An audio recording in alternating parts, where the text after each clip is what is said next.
Il existe une forme particulière de peur qui accompagne le vieillissement. Ce n'est pas la peur des rides ni celle des cheveux gris.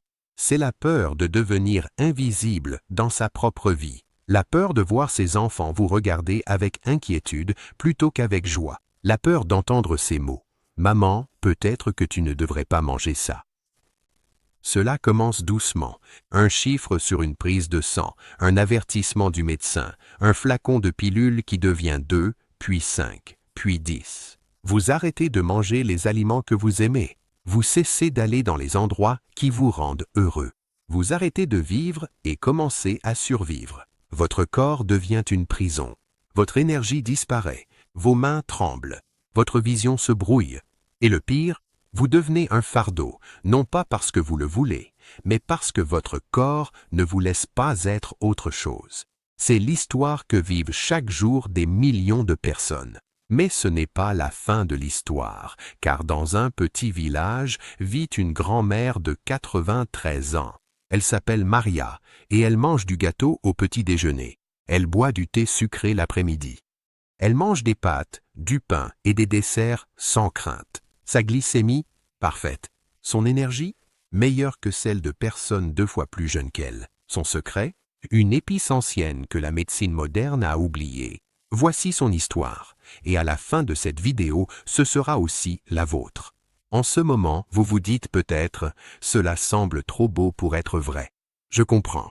Vous avez tout essayé. Les régimes, les médicaments, les contrôles de glycémie sans fin. On vous a dit d'abandonner le sucre, d'abandonner les glucides, d'abandonner la joie. Mais si je vous disais que Maria était exactement à votre place autrefois, et si je vous disais qu'il y a 10 ans, son médecin lui a dit qu'elle avait 6 mois pour changer, sinon elle perdrait ses pieds.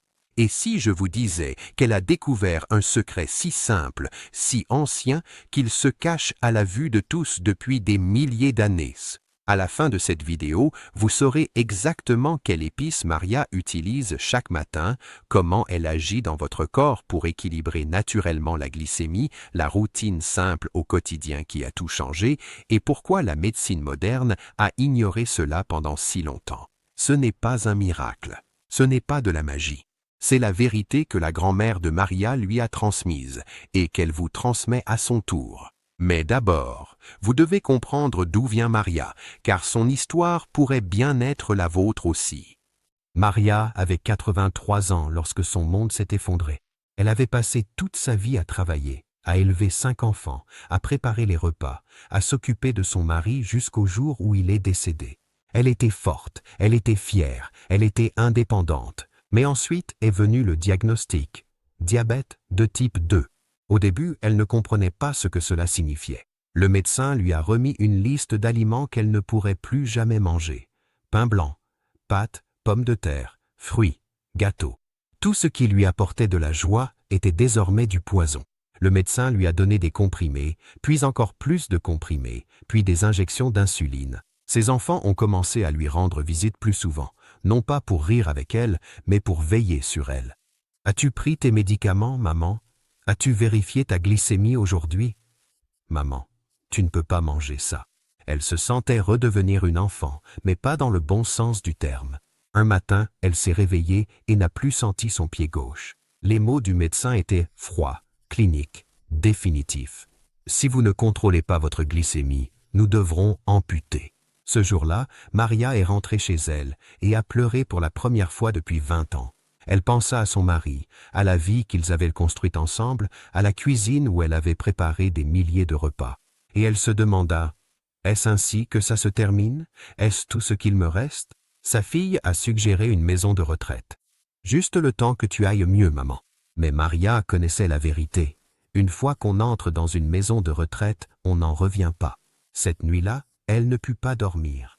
Elle entra dans sa cuisine, l'endroit où elle s'était toujours sentie en sécurité, l'endroit où elle avait nourri sa famille, ses amis, ses voisins, et elle la vit, une petite boîte en bois sur l'étagère du haut, poussiéreuse, oubliée.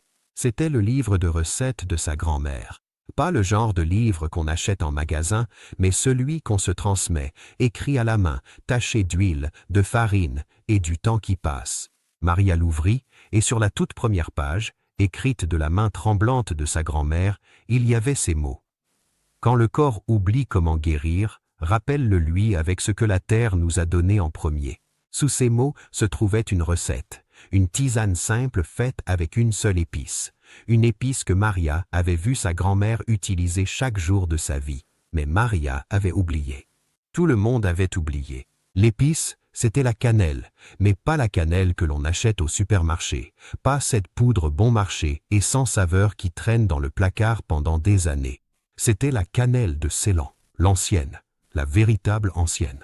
Ils donnent à votre corps le temps de digérer ce que vous mangez. Étape 4. L'ingrédient secret.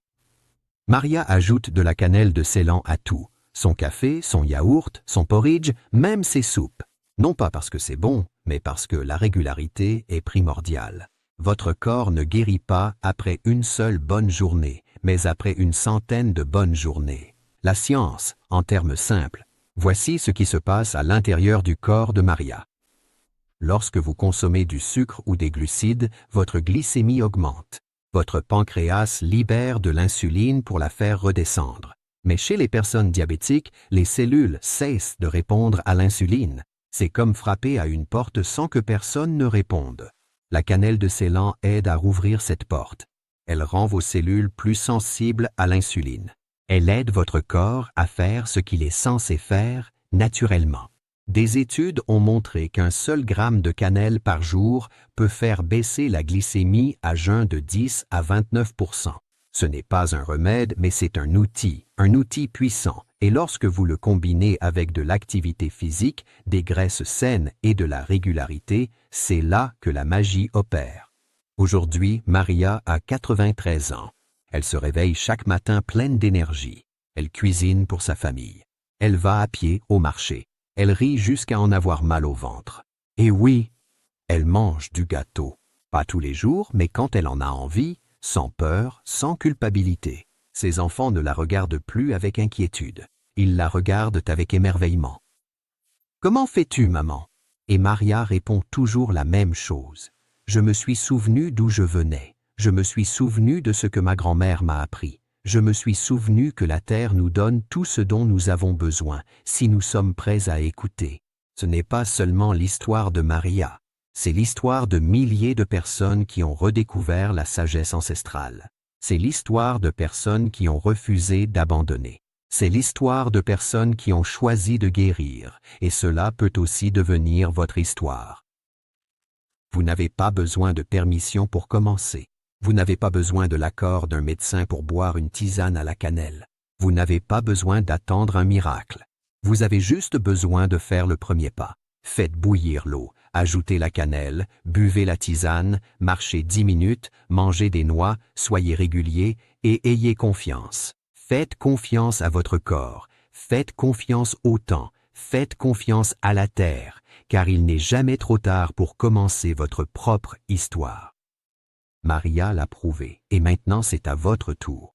La grand-mère de Maria l'appelait l'épice du sang, parce qu'autrefois, avant les médecins et les pilules, c'est ce que les gens utilisaient pour contrôler leur taux de sucre, soigner leur sang, rester fort.